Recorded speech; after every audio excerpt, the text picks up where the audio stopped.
امیر حمزہ کا ایمان لانا کوئی معمولی واقعہ نہیں تھا۔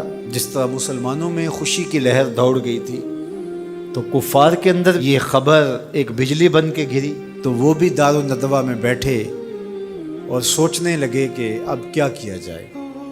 آج ایک حمزہ بن عبد المطلب گئے ہیں، کل کوئی اور چلا جائے گا تو یہ تو طاقتور ہو جائیں گے۔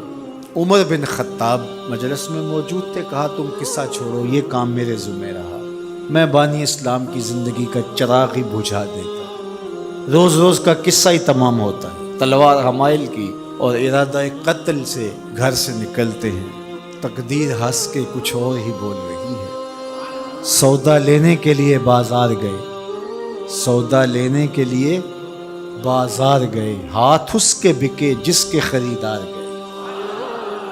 تلوار حمائل کی ہے، بانی اسلام کی زندگی کا چراغ بجھانے کی آرزو ہے، گھر سے نکلتے 22 سال کی عمر ہے، جوانی ہے، بانکپن ہے، چہرے پہ جلال ہے، خطاب کا جری جواں بیٹا ہے۔ راستے میں ایک صاحب ملے، دیکھا اور کہا کہ کیا تیور ہیں اور ارادے کدھر کے ہیں؟ کہا چراغ اسلام بجھانے جا رہا ہوں۔ کہا اس کی روشنی تو تمہارے گھر میں بھی پہنچ گئی ہے۔ پوچھا کیا ماجرا ہے؟ کہا تمہاری بہن فاطمہ بنت خطاب اور تمہارے بہنوئی سعید وہ بھی اس آقا کے غلام بن گئے۔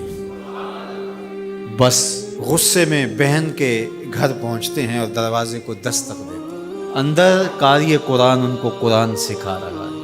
اہل خانہ سمجھے عمر آئے ہیں اور تیور بھی اچھے نہیں ہیں، قاری کو کہیں گوشے میں چھپا دیا اور دروازہ کھولا۔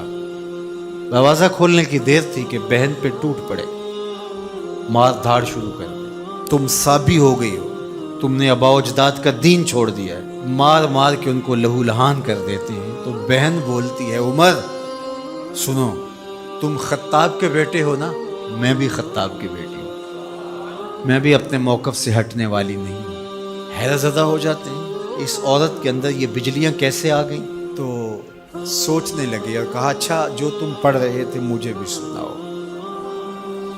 کہا تمہیں پہلے غسل کرنا ہوگا۔ عمر بدن دھو رہے ہیں، میرا رب دل دھو رہا ہے۔ اتنے میں قاری قرآن کے ورق لے کے آ گیا اور تلاوت ہوتی ہے طٰہٰ ما انزلنا علیک القرآن لتشقیٰ۔ اے 14ویں کے چاند محبوب، ہم نے قرآن اس لیے نازل تو نہیں کیا تھا کہ آپ مشقت میں ہی پڑ جائیں۔ تلاوت ہوتی جا رہی ہے، عمر کی آنکھوں سے آنسو ٹپکتے چلے جا رہے ہیں۔ کہا عمر کی عمر برباد ہو گئی، چلو مجھے حضور کی چوکھٹ پہ لے چلو۔ اللہ اکبر! دار ارقم میں حضور تشریف فرما تھے، تلوار اس طرح حمائل کی ہوئی ہے اور اسی حالت میں حضور کی دہلیز پہ جا رہے ہیں۔ دروازے کے سوراخوں سے دیکھا صحابہ نے، کہا کہ عمر آ رہے ہیں، تلوار ہے ہاتھ میں۔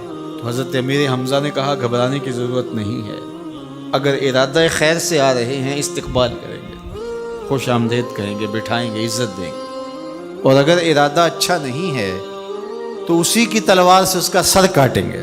دروازہ کھلتا ہے، عمر حضور کے سامنے آ کے بیٹھتے ہیں اور میرے حضور کہتے ہیں عمر ابھی وہ وقت نہیں آیا کہ تم اسلام لے آؤ، اور یہی وقت تھا عمر کے اسلام لانے کا۔ حضرت عمر کلمہ پڑھتے ہیں اشہد ان لا الہ الا اللہ وحدہ لا شریک لہ واشہد ان محمدا عبدہ ورسولہ۔ جو ہی عمر کی زبان سے کلمے کی صدا سنتے ہیں صحابہ، اتنے زور سے اللہ اکبر بے ساختگی میں کہتے ہیں مکے کی گلیاں گونج اٹھتی ہیں۔ اللہ اکبر! اب ایمان لانے کے بعد جناب عمر حضور سے پوچھتے ہیں کہ حضور ہم حق پہ نہیں ہیں؟ فرمایا ہم حق پہ ہیں، اللہ کا دین سچا نہیں ہے؟ کہا اللہ کا دین سچا ہے۔ کہا کہ آپ اللہ کے سچے رسول ہیں؟ فرمایا ہاں میں اللہ کا سچا رسول ہوں۔ تو کہا پھر ہم چھپ کے نمازیں کیوں پڑھیں؟ ہمیں صحن حرم میں جانا ہوگا۔ مسلمانوں کی 2 صفیں بنتی ہیں، 20-20 افراد کی۔ ایک صف کی قیادت حضرت عمر کرتے ہیں، ایک صف کے آگے حضرت امیر حمزہ چلتے ہیں، درمیان میں میرے حضور ہیں، اور صحن حرم میں پہنچ کے رب کی نماز ادا کی جاتی ہے۔ حضرت عبداللہ ابن مسعود رضی اللہ تعالیٰ عنہ فرماتے ہیں عمر کا اسلام لانا مسلمانوں کے لیے عزت کا سبب بنا، وقار کی علامت بن گیا۔